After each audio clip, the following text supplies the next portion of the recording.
Welcome to Minh in the Morning. This morning is when I start talking about things that interest me, things that will probably bore you, but just things that never get brought up in conversations. This episode, as you may have seen in the title, is going to be about history. Specifically, it is going to be on something y'all won't be too familiar with, and that is the Winter War. Although some other people have covered this and better, I think I ought to put in my 2 cents. So, basically, history. So, if this isn't the thing for you, you don't have to watch. But I'll just run down the things that I just want to talk about. So, to set a basis for what's happening, the setting is late 1939 in Finland. Negotiations have failed and the Soviet army is ready to invade. In freezing cold temperatures, the troops advance. But what led up to this? Finland is a country up north, bordering the Russian part of the USSR to the west, and is still bordering the USSR, but without the USSR part. Finland used to be a part of the Russian Empire, but after the Russian Revolution and subsequent civil war, Finland became a breakaway state, declaring its independence in 1917. Fighting through a civil war between Red Finland, which were democratic socialists who sought extensive political freedoms, and White Finland were anti-communists who sought a constitutional return to a rule by Senate. White Finland came out on top, establishing the Finland that we now know. Of course, the Soviet Union of the time didn't like this outcome as they sought to integrate Finland, but they were currently focused on fighting a civil war, as well as recovering from their first defeat to Finland in its war for independence. So, they couldn't exactly do anything about it. Fighting on so many fronts, the Soviet Union took an extensive amount of time to regain its lost territories and reintegrate certain breakaway states, including that of Ukraine held by anarcho-communist forces and some territories in Belarus from Poland, but ultimately failing in completely defeating Poland and reintegrating their lands. They also had failures in taking Estonia, Latvia, and Lithuania, and their only other notable success was in the Caucasus Mountains, where they secured Armenia, Azerbaijan, and Georgia. That is basically the region of mountains down south of Russia. Basically, even though they won against the White armies during the Civil War, they took many L's trying to secure land back from certain independence movements. Eventually, after turmoil involving the death of Lenin and Stalin securing power, he sought to protect the city of Leningrad, previously Petrograd, the capital of former Russian Empire. The Finnish border was very close to the major city, and if any future conflict occurred in which the Finland allied with an enemy of the USSR, foreshadowing, their enemies would be right on the doorstep of 3 million people.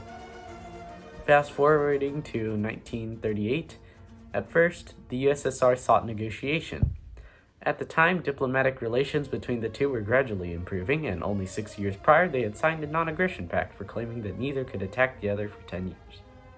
This pact meant that it would be effective for 4 more years now, ignoring the reaffirmation of the pact in 1934. The Soviets, especially worried about the growing power of Nazi Germany, sought to essentially ally with Finland against the Germans if the Finnish accepted. Though, Finland rejected all offers, including to Lend-Lease Islands off the coast of Finland. Finland sought neutrality and didn't want to jeopardize its relations with neighboring countries like Sweden to the west and Estonia to the south. The Soviets had an air of untrustworthiness and unpopularity after the Great Purges and infamous collectivization efforts. In all, Finland had many reasons not to work with the Soviets. A year passed, and the Soviet Union and Germany signed a pact, as some of you may know as the German-Soviet Pact, but is more commonly called the Molotov-Ribbentrop Pact. Most of y'all probably forgotten everything in history class, but essentially it was a non-aggression pact between the Soviet Union and Nazi Germany that also included how they would split up Poland in the coming invasion of it. Additional terms included military cooperation and shipments as well as trading. Basically, it was a pact of convenience for the two. The two powers wouldn't bother each other for the time being while they did their own things. Germany would focus on the Allies in Poland, while the Soviets would focus on certain expansions, such as in the Baltics and Poland, and also their internal buildup. As this is a focus on the Soviet Union, I'll try and cover what Stalin was doing in this time of convenience. Wishing to integrate the Baltic nations, in other words, the previously mentioned Estonia, Latvia, and Lithuania, he sent ultimatums to each, with Estonia accepting first and the rest following suit later. Although the Molotov-Ribbentrop Pact relieved Finland in the beginning, in that the Soviets wouldn't have to worry about Finland allying with Germany and taking Leningrad, eventually relations between Germany and the USSR deteriorated. This non-aggression pact started to look even more temporary. Later that year, as the USSR and Germany's already tenuous relations began to crumble, Stalin anticipated that a war with Germany could be on the horizon, and in preparation, wished to negotiate for adjacent land instead of islands to create a sort of buffer of land between the Finnish border and Leningrad. The Soviets made two offers, both rejected, despite granting twice the land to Finland as compared to the land that the Finnish would lose. Finland saw that the lands lost were more valuable than the land gained, thereby only wanting to cede certain territories, which were much less than what the Soviets offered.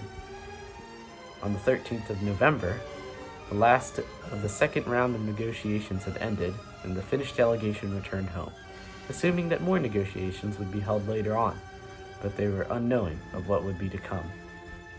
As you may remember, there was a non-aggression pact signed between Finland and the Soviet Union, and I'm pretty sure you can tell that there's a war going, i.e.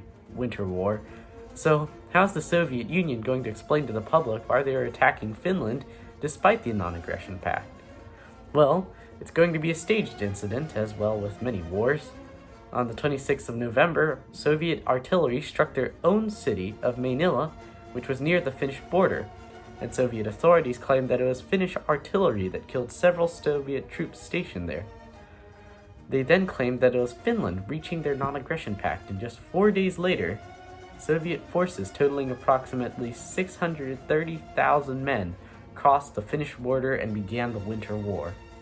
Swiftly after, Finland declared that this was a violation of multiple previously signed non-aggression pacts. The League of Nations later expelled the Soviet Union on the 14th of December, declaring the invasion illegal. Stalin expected that the working-class people of Finland would unite against the Finnish government to allow the Soviet invasion, but the contrary happened. Almost everyone supported the legal government of Finland throughout this war. This proved troublesome, as now, the Soviets faced resistance everywhere. They expected a quick victory and to capture Helsinki, the nation's capital, by December the 21st, Stalin's 60th birthday, due to the overwhelming numbers, but in reality, such successes were never found. I'd like to mention, well, a not-so-fun fact, but as the Soviets were bombing Helsinki, the capital, and other areas over Finland, they faced significant international backlash and condemnation due to these civilian casualties, and the foreign minister, Molotov, stated that these were not bombings, but actually humanitarian aid in the form of airdrops for starving people of Finland. Bro was actually gaslighting the international community. The populace later named these bombs Molotov's breadbaskets. This is not to say that Finland did not have significant hardships. At the start of the war, Finland had to conscript many of its working-class men, straining the Finnish economy. There was an extreme shortage of ammunition, so much so that they were using outdated weaponry and had to loot the bodies of Soviet troops to replenish ammunition. They even had a shortage of uniforms, so they had to equip reserve forces with civilian clothing. They had little training in the use of anti-tank weaponry and a shortage of it in the first place. So with all these odds stacked against them, being outnumbered 2-1, why did they not collapse within the first few weeks of the war like the Soviets expected to happen? Well, the Finns, through combat, learned certain tactics that they could employ to destroy Soviet tanks. They used logs and crowbars to jam between the suspension to immobilize the tanks. And after the tanks were immobilized, they utilized a familiar weapon, the Molotov cocktail. although it was later used in, not later, but earlier used in the Spanish Civil War. It was more famously used in this Winter War. The Finns named it this in response to Molotov's previously mentioned propaganda broadcast stating that the bombing campaigns over Finland were actually humanitarian aid. Of course, they stated that this was, quote, a drink to go with his food parcels. Of course, Soviet tanks drank quite a lot of these incendiary cocktails, as by the end of the war, they produced over 500,000 Molotovs. Though this is just the anti-tank tactics of the Finns, the Finns had a significant leg up on mobility as they were professionals in skiing, moving quickly to strike Soviet troops by surprise, then quickly escaping. These tactics are called guerrilla warfare, which focuses on limited attacks that whittle and reduce enemy forces while maintaining limited casualties. Additionally, they had a defense in depth where multiple lines of defense held positions where if one line was breached, the Soviets would have to face another line. This was intended to slow down the Soviet forces into attritional warfare, where the Soviets would face many losses, and, of course, they did. The Soviet forces also lacked proper winter clothing in some units. Many Soviet units faced frostbite and cold-related casualties. They even lacked shelters such as tents, which were not provided in anticipation of a quick victory, so the troops had to sleep in improvised shelters. Through the Finnish speed advantage, they managed to encircle many Soviet forces, but that they simply did not have the means to eliminate these encircled pockets, as their enemy was too strong within these encirclements. This pinned down many Finnish forces that were kept there, basically to make sure that the Soviets didn't escape from these encirclements. Essentially, the Finns were suffering from success. The Soviets in these encircled pockets had to decide between 4 impossible choices. They could refuse to fight, but then they'd be shot by their officers. They could stay back and fight, but probably die of cold or a Finnish sniper. They could try and make a break for it into the forest, essentially deserting, but they would once again probably die of the cold or by a Finnish sniper. Or, finally, they could surrender, but Soviet propaganda stated that the Finnish would torture prisoners of war, so surrendering was completely off the table, even though such statements were false. If I was in this position, I'd just be better, come on. The constitutional democracy gonna relinquish the support of the League of Nations by committing war crimes? I don't think so. I'd just be not affected by propaganda, come on, just surrender, right? Well, in all seriousness, it was a very difficult decision due to the restriction of information from the outside world by the state. Continuing to fight was the choice made by many before the lack of food and water got them. Now, it seems like the Finnish were doing pretty well. Even though that they were severely outnumbered, they seemed to have high spirits. They're joking around naming these Molotov cocktails and all that. And they were successful in fighting and causing Soviet forces to experience severe losses. It appears that the Finns were pretty good at holding, but this was also false.